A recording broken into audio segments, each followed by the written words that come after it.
শুভ সকাল বন্ধুরা, এইচডি লাইফে তোমাদের সবাইকে অনেক অনেক স্বাগত। কেমন আছো তোমরা সবাই? আশা করি ভালো আছো, আমিও ভালো আছি। তো বন্ধুরা, সকালবেলায় তোমাদের দাদাভাই কাজে চলে গেছে আর আমি তো জামা কাপড় ধুয়েই ফেলি সকাল সকাল। তো দেখো, জামা কাপড় ধুয়ে গোপাল জাগাতে আসি যেহেতু, তো চলে এসেছি আজকে গোপাল জাগাতে। তোমাদের তো রোজই বলি, আজকে তোমাদের দেখাই। তো দেখো, প্রথমেই আমি পর্দাটা সরিয়ে আগে ঠাকুরের ফুলগুলো, মানে কালকের যে ফুলগুলো ছিল সেগুলো পরিষ্কার করে নিচ্ছি। তারপর দেখো, এই যে গোপাল জাগিয়ে নিলাম। দেখো,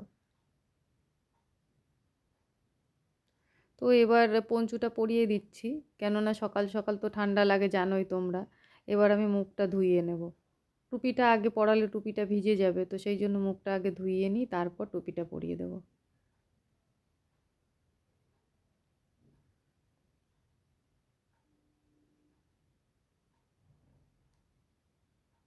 তো তোমরা দেখতেই পাচ্ছ, আমি গোপালকে টুপি পরিয়ে দিয়েছি, পঞ্চু পরিয়ে দিয়েছি। এবার গোপাল সেবা দেব, তারপরে তো সারাটা দিন চললো টুকটুক করে সারা দিনের কাজ। আজ আবার বাজারে যেতে হবে, কেননা তোমাদের দাদাভাই বলে গেছে একটু মাছ আনতে। আর বাজারে প্রত্যেক দিন কিছু না কিছু টুকিটাকি আনতেই হয়। আমি এই যে যাবো তো বাজারে, শুধু মাছ আনতে যাব মনে করে বেরোবো, গিয়ে দেখবো আসার সময় আমার কত কিছু মনে পড়ছে। আসলে কি বলো তো, পুরোটা নিজের হাতে তো সব সময় সব কিছু মনেও থাকে না।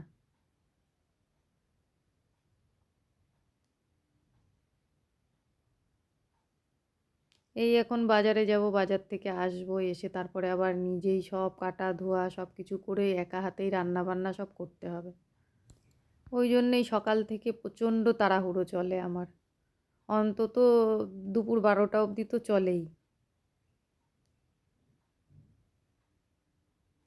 তো বন্ধুরা দেখো, বেরিয়ে পড়েছি আমি বাজারে। এখন বাজার করে নিয়ে এসে 9:30টায় জল আসবে, সেই জলটা আবার ভরতে হবে, কেননা টাইমে যে জলটা আসে সেই জলটা দিয়েই রান্না করি। তো চলো বাজার দিকে যাই। আমি তো মাছ আনবো ভেবেই বেরিয়েছি, এখন দেখা যাক বাজারে গিয়ে কি পাই না পাই।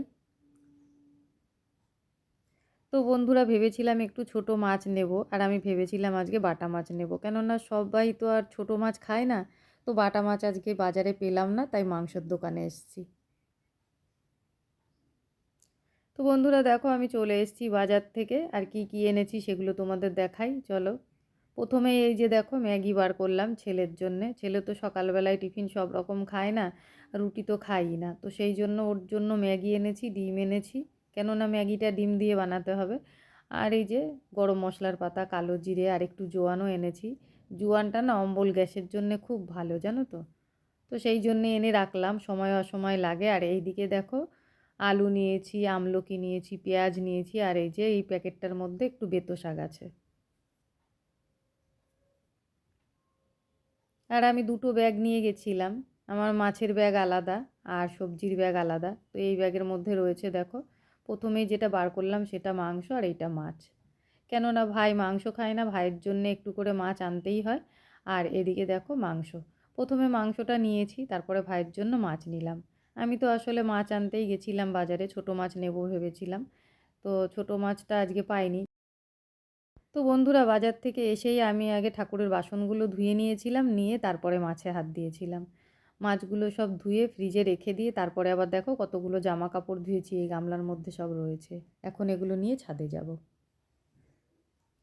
স্নান তো আমার হয়ে গেছে, পুজোও হয়ে গেছে, তারপর চলে এসেছি রান্নাঘরে। আর এসেই প্রথমে দেখো ছেলের জন্য আমি ম্যাগি বানাচ্ছি।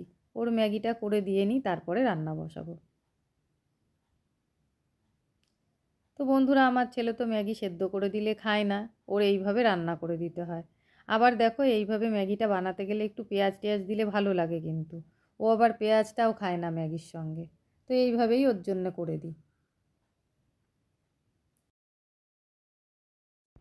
ছেলেকে টিফিনটা দিয়ে এসে আমি রান্না বসিয়ে দিয়েছি। আর যেহেতু সকালবেলায় বাজার, তারপর সংসারের সব কাজকর্ম সেরে কাচা ধোয়া করে তারপর আমি স্নান করে পুজো দিলাম, তো আমার অনেকটাই বেলা হয়ে গেছে। তো সেই জন্য ভাবলাম আজকে আর টিফিন করব না, আমি দুটো বিস্কুট খেয়ে নিয়েছি। আর রান্না হয়ে গেলে তোমাদের দাদা ভাইয়ের সঙ্গে আজকে একসঙ্গেই খেতে বসে পড়ব। তো বন্ধুরা দেখো, ওইদিকে আমি আলুগুলো ভেজে নিচ্ছি। একবারে মাছের আলু আর মাংসর আলু দুটোই আমি একসাথে ভেজে নিচ্ছি। আর এদিকে ছোট কড়াইটাতে আমি মাছটা বসিয়ে দিয়েছি ভাজা, এর মধ্যেই মাছের ঝোলটা করে নেব। যেহেতু সব কাজ সেরে আমি রান্না করতে এসেছি, তো সেই জন্য রান্নাটা করতেও এদিকে একটা সময় লাগবে, আর তোমাদের দাদাভাই তো চলে আসবে, তাই দুই দিকে দুটো কড়াইতে আমি রান্নাটা বসিয়ে দিয়েছি, একসাথে দুই দিকেই হয়ে যাবে।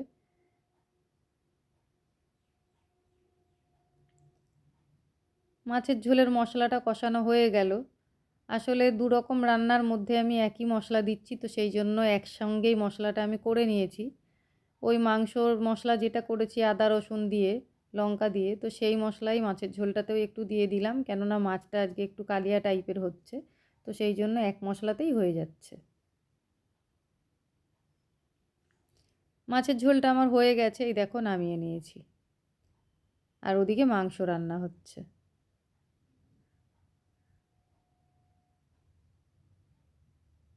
বন্ধুরা তোমরা দেখতেই পাচ্ছ মাছের ঝোলটা দেখতেও কতটা সুন্দর হয়েছে, তাই না?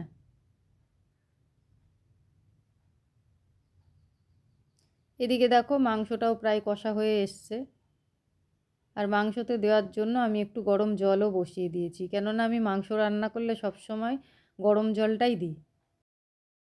এখানে দেখো শিম, বেগুন আর আলু একসাথে আমি একটু ভেজে নিচ্ছি, এর মধ্যে শাক দেব। শাকটা আমি এই শিম বেগুন আলু দিয়েই রান্না করব। এই দেখো শাকটা আমি কেটে রেখেছিলাম, মাংসটা বসিয়ে দিয়ে শাকটা বেছে নিয়েছিলাম, আর ধুয়ে নিয়ে এসে আবার কেটেও নিয়েছি। তো চলো রান্নাটা এবার সেরে ফেলি। তো বন্ধুরা দেখো আমার রান্না বান্না হয়ে গেছে, এই দেখো মাংস, আর এই দেখো মাছের ঝোল। মাছের ঝোলটা নামিয়ে তোমাদের একবার দেখিয়েছি, তবুও আরেকবার দেখিয়ে দিলাম। তো চলো শাকটা রান্না হয়ে গেলেই আমার এখন হয়ে যায়, তারপর বাকি কাজ। এবার রান্নাটা হতে যতক্ষণ, রান্নাটা হয়ে গেলেই আমি সার্ভ করে দেবো গরম গরম। তো চলো বন্ধুরা আবার পরে আসছি। তো বন্ধুরা দেখো আবার চলে এসেছি সন্ধেবেলায়। আজকে দুপুরবেলায় যখন খেতে বসেছিলাম তোমাদের সঙ্গে কিন্তু শেয়ার করা হয়নি, যাই হোক তারপর থেকে আর তোমাদের সাথে কথাও হয়নি। এখন আমি চলে এসেছি রান্নাঘরে চা করতে। প্রত্যেক দিন সন্ধেবেলায় এইটুকু তো আমার লাগেই। তো চলো বন্ধুরা চাটা তো আমার হয়ে গেছে, এবার ঘরে যাই, গিয়ে চাটা নিয়ে বসি, একটু চা খেতে খেতে টিভি দেখে নেব। আজ কিন্তু রান্নার চাপ আমার সেরকম নেই, কেননা মাংস রান্না করা আছে, ভাতও আছে, একটু মাছও আছে, ভাই ভাত খেয়ে নেবে মাছ দিয়ে, আর আমাদের জন্য শুধু একটু রুটি করতে হবে। তো চলো বন্ধুরা আমার আজকের ভিডিওটা এই পর্যন্তই। তোমাদের কেমন লাগলো অবশ্যই কিন্তু কমেন্ট করে জানিও। ভালো লাগলে একটা লাইক কমেন্ট শেয়ার করে দিও। চলে আসবো আবার কোনো নতুন ভিডিও নিয়ে, ততক্ষণের জন্য টাটা।